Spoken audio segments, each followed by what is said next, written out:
Assalamualaikum warahmatullahi wabarakatuh. Alhamdulillah, syukurillah, wala haula wala quwata illa billah. Bersyukur marilah sama-sama kita serahkan kepada Allah Subhanahu wa taala. Salawat beserta salam kita sampaikan ke pangkuan alam Nabiullah Rasulullah Muhammad sallallahu alaihi wasallam. Sahabat zakat, para pendengar podcast kita dimanapun para sahabat berada. Alhamdulillah senang sekali saya Imam Islamuddinul Muhammad Al-Jaksa dapat menyapa para sahabat sekalian dalam acara podcast kita Sahabat Zakat, yang mana insya Allah kami nanti ke depan akan selalu berupaya untuk tampil di podcast kita ini sebagai sarana publikasi dan informasi dari Baitul Mal Kabupaten Aceh Selatan. Sahabat Zakat, para pendengar podcast kita dimanapun sahabat berada, hari ini pada podcast kita edisi pertama kita telah kedatangan narasumber, orang yang sangat penting di Baitul Mal Kabupaten Aceh Selatan, yakni Bapak Amri Saldin SH. Bagaimana kabarnya Pak? Insya Allah, alhamdulillah sehat. Alhamdulillah sehat Pak ya. Sebagai informasi para sahabat zakat, bahwa Bapak Amri Saldin ini merupakan Ketua Komisioner Baitul Mal Kabupaten Aceh Selatan periode 2023 hingga 2027. Gitu Pak ya? Iya. Pak Amri Saldin, Baik. Ya. sesuai dengan tema kita pada podcast edisi pertama kali ini Pak, adalah mengenal Baitul Mal lebih dekat. Sebelumnya Pak, mungkin para sahabat zakat masih bertanya-tanya nih Pak, apa itu Baitul Mal Pak? Sebelumnya, Assalamualaikum warahmatullahi wabarakatuh. Waalaikumsalam. Pertama kali kami mengucapkan terima kasih kepada podcast kita, Sahabat Zakat, yang sudah mengundang kita untuk hadir. Ya, seperti kita ketahui bersama bahwa Baitul Mal Aceh Selatan, ya, itu dimulai dari Baitul Mal Aceh. Seperti kita ketahui bersama bahwa Baitul Mal Aceh tersebut itu dibentuk pada tahun 1973. Pada saat itu namanya bukan Baitul Mal Aceh, tetapi pada saat itu disebut dengan Badan Penertiban Harta Agama atau yang lebih dikenal dengan BPHA, yang dibentuk berdasarkan keputusan Gubernur Provinsi Daerah Istimewa Aceh pada saat itu, yaitu dengan nomor 05 tahun 73. Jadi seiring dengan perjalanan waktu pada bulan Januari, ya, tepatnya bulan Januari 1975, lembaga BPHA ini ya berubah nama menjadi Badan Harta Agama. Nah, kemudian baru pada tahun 1993 atau tepatnya pada bulan Februari berubah nama menjadi Bazis. Jadi inilah yang menjadi cikal bakal lahirnya Baitul Mal di kabupaten-kabupaten. Nah, kemudian selanjutnya seiring dengan berjalannya waktu, setelah disahkannya Undang-Undang Nomor 44 Tahun 1999 tentang penyelenggaraan keistimewaan Aceh, yang kemudian diatur dengan Perda Nomor 5 Tahun 2000 tentang penyelenggaraan syariat Islam. Perda inilah yang kemudian menjadi Bazis ini dirubah namanya kemudian menjadi Baitul Mal. Jadi pembentukan Baitul Mal Aceh tersebut merupakan bagian dari implementasi dari pelaksanaan syariat Islam secara kafah di Aceh. Begitu. Oh, berarti ini memang sudah ada peraturannya begitu Pak ya? Iya. Kemudian apa saja sih Pak fungsi dari Baitul Mal itu tersendiri Pak? Sebenarnya sudah ada peraturan Kanun nomor 10 tahun 2018, kemudian diubah dengan Kanun nomor 3 tahun 2021. Ruang lingkup dari fungsi dari Baitul Mal itu sendiri adalah dalam rangka pertama pengumpulan zakat. Pengumpulan zakat Ya. Pengumpulan zakat ini kemudian juga setelah dikumpulkan kemudian proses penyaluran zakat. Nah, di samping itu juga, ya kan, Baitul Mal itu juga berfungsi untuk pendataan muzaki dan mustahik. Ya, mungkin sahabat podcast masih asing dengan apa yang disebut dengan muzaki. Iya. Muzaki itu artinya orang yang ingin mengeluarkan zakat. Nah, sementara yang dimaksud dengan mustahik itu adalah orang yang menerima zakat. Nah, di samping itu juga menyalurkan zakat tersebut sesuai dengan asnaf. Kalau di dalam Al-Quran tersebut disampaikan bahwa ada 8 asnaf yang berhak menerima zakat. Tetapi kan dengan perkembangan zaman saat ini, seperti kita ketahui, asnaf riqab atau yang disebut dengan perbudakan itu kan sudah tidak ada lagi. Tidak ada lagi, Pak. Jadi hampir rata-rata Baitul Mal di seluruh Aceh itu hanya memakai 7 asnaf saja. Ini kan berbicara tentang Baitul Mal itu ada tingkatannya Pak, seperti yang Bapak jelaskan di awal tadi, dari Baitul Mal di provinsi hingga ada Baitul Mal di kabupaten Pak. Ya, benar. Di Kabupaten Aceh Selatan ini sendiri Pak, apa saja sih Pak program atau kegiatan yang sudah dijalankan oleh Baitul Mal Kabupaten Aceh Selatan ini Pak? Dari Aceh Selatan itu misalnya seperti fakir, ya kan. Nah, kalau di Baitul Mal kita ada kegiatan penyantunan atau bantuan seumur hidup terhadap fakir uzur. Fakir uzur ini maksudnya orang yang fakir, orang yang tidak mampu lagi berusaha begitu. Sementara kan kemampuan keluarganya, ya kan, anaknya misalnya tidak mampu, maka ini menjadi tanggung jawab kita untuk memberikan santunan kepada mereka. Kemudian untuk rekan-rekan kita, saudara-saudara kita yang disabilitas tunanetra, ya kan. Nah, mereka juga insya Allah kita akan kita bantu. Nah, di samping itu di senif fakir. Nah, kalau misalnya di senif miskin, itu ada bantuan rehab rumah untuk keluarga miskin yang tidak mampu, baik rehab ringan maupun rehab berat begitu.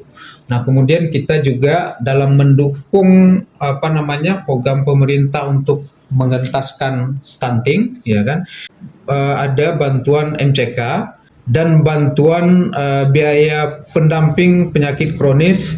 Kemudian ada juga bantuan anak yatim dan piatu, bantuan anak untuk yang berkebutuhan khusus. Nah, ini kita tempatkan di senif miskin. Nah, kemudian ada juga di senif mualaf, misalnya ada orang yang baru masuk Islam, agar dia paham dengan agama, maka dilakukan pembinaan. Nah, pembinaan itu bisa melalui tengku-tengku yang ada di kampung di mana dia berdomisili. Jadi itu juga kita bantu agar mereka memiliki pemahaman agama sehingga dia bisa mendidik anak dan keturunannya. Kemudian juga ada bantuan tanggap darurat seperti misalnya kebakaran dan angin kencang. Kemudian juga kita juga ada bantuan untuk operasional rumah semebut atau TPA.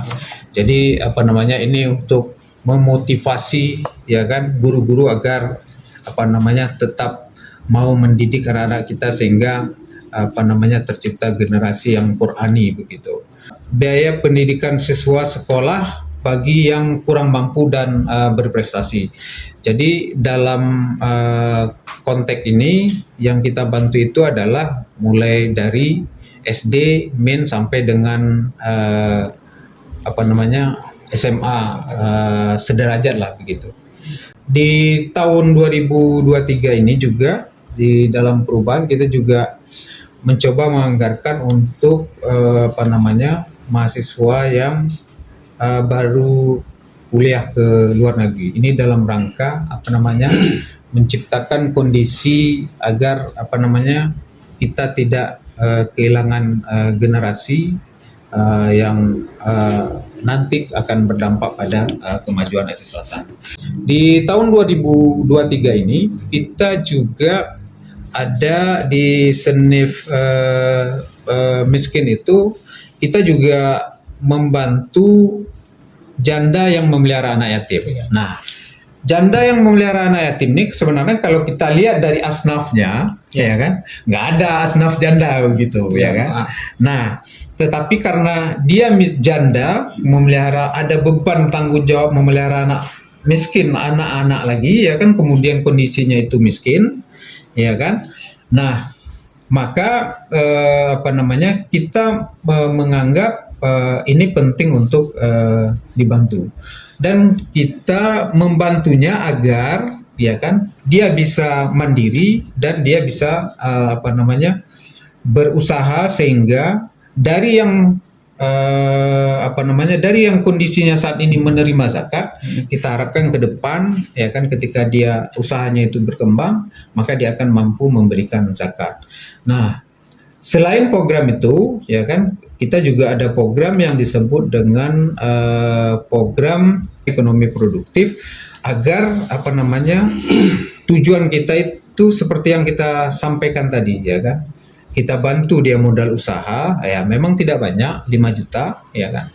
Tapi kita harapkan dengan bantuan tersebut, ya kan, saat ini mereka menerima zakat, begitu kan. Nah, kita harapkan dengan dia bisa memperbaiki kualitas hidupnya, karena arah kita ke pemberdayaan juga, ya kan. Kemudian dia juga bisa ke depannya membayar zakat, sehingga semakin banyak orang yang kita intervensi, dan mudah-mudahan mari sama-sama kita dukung, mari sama-sama kita kawal agar ini berhasil, sehingga kesejahteraan masyarakat Aceh Selatan itu insya Allah akan tercipta.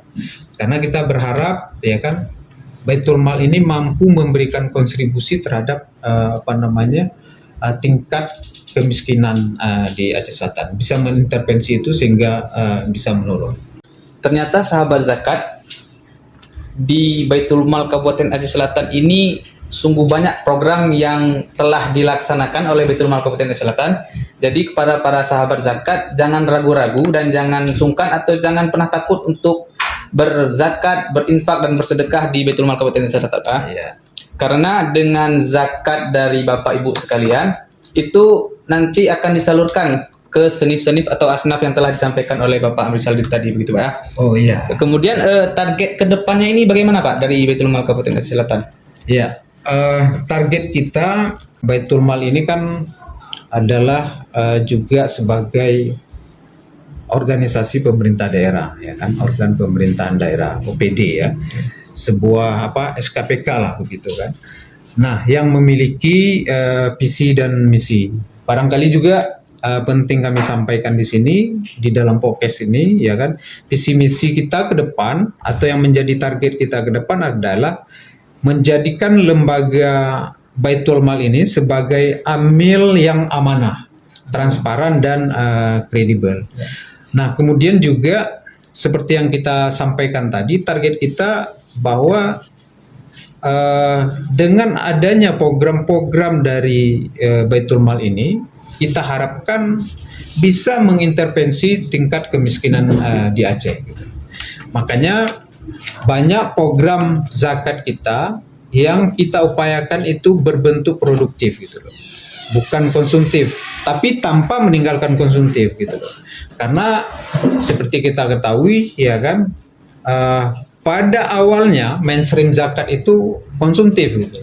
Misalnya zakat fitrah, ya kan, setelah dikumpulkan kemudian dibagikan langsung, ya kan, kemudian bisa dikonsumsi oleh masyarakat gitu kan. Nah, pola konservatif ini tetap kita adopsi terhadap kondisi-kondisi dari mustahik kita, misalnya kayak fakir usur tadi, ya kan. Nah, itu kita intervensi dengan program-program yang bersifat konsumtif gitu loh. Nah, untuk program misalnya katakanlah di senif miskin, ya kan, mungkin kita akan berorientasi kepada zakat produktif, sehingga seperti yang kita sampaikan tadi itu, target kita adalah menjadikan dia dari posisi yang mustahik menjadi muzaki. Ya, barangkali demikian mungkin target ke depan. Ya, terima. Sungguh luar biasa berarti Pak pemaparan Bapak. Ya. Baik pemirsa sahabat zakat podcast kita dimanapun sahabat berada, setelah kita mendengarkan pemaparan dan penjelasan dari Pak Amri Saldin tadi, kita sudah lebih dekat lagi dengan Baitul Mal. apa saja kegiatan yang ada di Baitul Mal dan apa saja target-target yang akan dicapai oleh Baitul Mal di kemudian hari. Mungkin begitu saja Pak untuk sahabat zakat yang ingin lebih mengetahui lagi tentang Baitul Mal itu bagaimana. Sahabat zakat nanti juga bisa mengunjungi website Baitul Mal di www.baitulmal.acehselatankap.go.id, atau sahabat zakat juga bisa mengunjungi sosial media milik Baitul Mal Kabupaten Aceh Selatan, ada di Instagram, Facebook, Twitter, dan di TikTok. Pak Amri Saldin, terima kasih banyak atas pemaparannya Pak. Sangat luar biasa, sangat memberikan informasi kepada masyarakat sekalian, sehingga dengan informasi ini sampai kepada masyarakat, dan masyarakat tidak sungkan-sungkan dan tidak takut serta tidak ragu untuk berzakat di Baitul Mal Kabupaten Aceh Selatan. Terima kasih sahabat podcast, sampai berjumpa di edisi podcast selanjutnya. Saya Imam Islamuddin Muhammad Al-Jaksa. Assalamualaikum warahmatullahi wabarakatuh. Waalaikumsalam.